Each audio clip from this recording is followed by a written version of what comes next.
जो है इनकी चीखें निकलनी थी ना, तो हक्के बक्के रह गए, हैरान हो गए कि ये बना क्या बात, इनकी चीखें क्यों निकली। जज साहब ने कहा बिल्कुल ठीक बात है। जब जज साहब ने उनको बुलाया, पेश उनको किया गया, देखें अदालत के अंदर जब वो आए हैं, उनकी पेशी हुई है, चारों मुजरम आए हुए थे। अस्सलाम वालेकुम वरहमतुल्लाहि वबरकातुहू। आप देख रहे हैं हमारा प्रोग्राम इब्बू हिमी जी। जनाब, वीडियो का आगाज उसी दुआ और उम्मीद के साथ कि आप तमाम लोग जहां कहीं भी हों, खैर आफियत से हों, अपने प्यारों के साथ अपने घरों में खुशबाज जिंदगी गुजार रहे हों। जी, आज हम बात करेंगे ज़ारा कत्ल केस के हवाले से। आज 22 मई बहुत ही अहम दिन था। अदालत के अंदर आज उन पर फर्द जुर्म आयद कर दी जानी थी, लेकिन वो चारों मुजरम जो हैं वो अदालत में पेश किए गए। शबीर साहब भी अदालत में गए, लेकिन ऐसा क्या हुआ कि उनकी चीखें निकल गई। अदालत उनकी चीखों से गूंज उठा। शबीर साहब ने अपने एतराजात रखे, जिसकी वजह से जो तारीख है वो आगे डाल दी गई। वो एतराजात क्या थे और तारीख कौन सी है और सारा क्या मामला है, आज हम इसी वीडियो के अंदर डिस्कस करेंगे। अगर आप हमारे चैनल पर नए हैं, प्लीज सब्सक्राइब कर दीजिएगा। आपका एक सब्सक्राइब करना हमारी लाइफ को चेंज कर सकता है।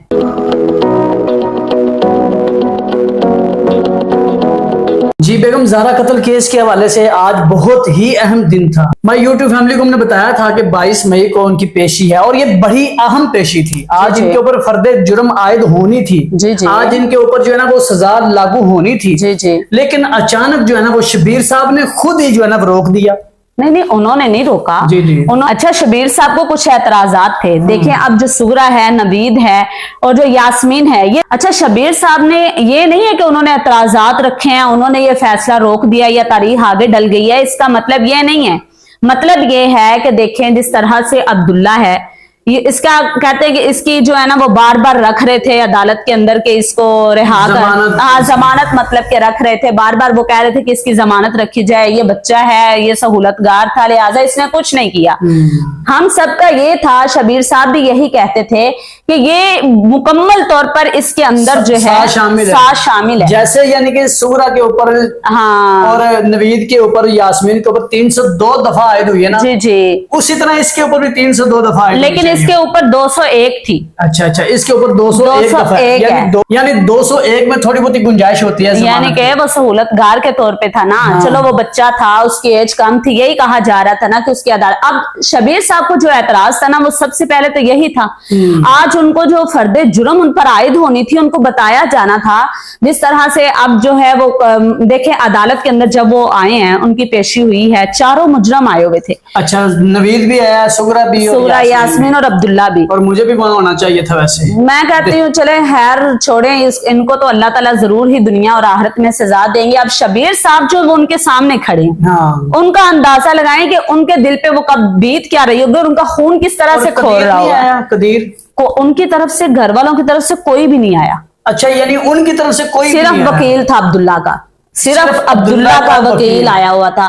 अब बात यह है कि जब शबीर साहब ने वहां पे जज साहब ने उन पर बताना था ना, फर्द जुर्म का ये मतलब होता है कि उनको बताया जाता है कि आप लोगों पर ये इल्जामात है, क्योंकि वो तो इल्जाम समझते हैं ना। अब तो उनके अभी तो इल्जामात जब एक्सेप्ट कर लेते हैं ना, फिर उनको कहते हैं कि इसने जुर्म कबूल किया है। वो करे ना तो फिर नहीं, वो तो एक अलग बात है ना। अच्छा, अब जो जुर्म फर्द उन पर आयद करनी थी ना, जो उन पर इल्जामात का मतलब ये होता है कि आप पर कत्ल का है, जिना का है, चोरी का है, डकैती का है। मुजरम जो जुर्म कबूल करता है ना, उसके मुताबिक उनको सजा दी जाती है। अब इनको आज जज साहब ने बताना था। जब जज साहब ने उनको बुलाया, पेश उनको किया गया, उनको बताने ही वाले थे, तो शबीर साहब ने एतराज किया। उन्होंने ऊपर भी 302 ही होनी चाहिए, 302 ही होनी चाहिए, क्योंकि ये भी अब्दुल्ला भी मुकम्मल तौर पर इनके साथ शामिल है। बिल्कुल। अब देखें कितनी ही बड़ी बात है, इनकी चीखें क्यों निकली। जज साहब ने कहा बिल्कुल ठीक बात है। जज साहब ने कहा कि बिल्कुल ठीक बात है, अब्दुल्ला इनके साथ होना चाहिए, साथ ही होना चाहिए, और इस पर जो दफा लगनी चाहिए वो 302 ही लगनी चाहिए। वहां पर जो है इनकी चीखें निकलनी थी ना, तो हक्के बक्के रह गए, हैरान हो गए कि ये बना क्या, और पूरी अदालत में सन्नाटा छा गया कि जज साहब ने ये बात कह दी है। अब बात इस तरह से है, जब वो जज साहब ने ये फैसला सुनाया, वकील बोलने लग गया। जाहिर उसको मिर्चें लगी कि ये क्या बात हुई। ये अब्दुल्ला की तो ये इस तरह से नहीं, क्योंकि अब्दुल्ला का आया हुआ था ना वकील। अब जो है वो बहस होने लगी दोनों वकीलों के दौरान ना, तो जज साहब ने लिहाजा इसके लिए अगली जो तारीख है वो 26 मई डाल दी है। अब फिर पता चलना है 26 तारीख वाले दिन क्या अब्दुल्ला 201 में ही रहता है या 302 दफा इस पर आयद होती है। उम्मीद यही करते हैं कि इंशाल्लाह ये 300 दफा इस पर आयद होगी, 302 आयद होगी इंशाल्लाह। हाँ 302 दफा इस पर आयद होगी इंशाल्लाह।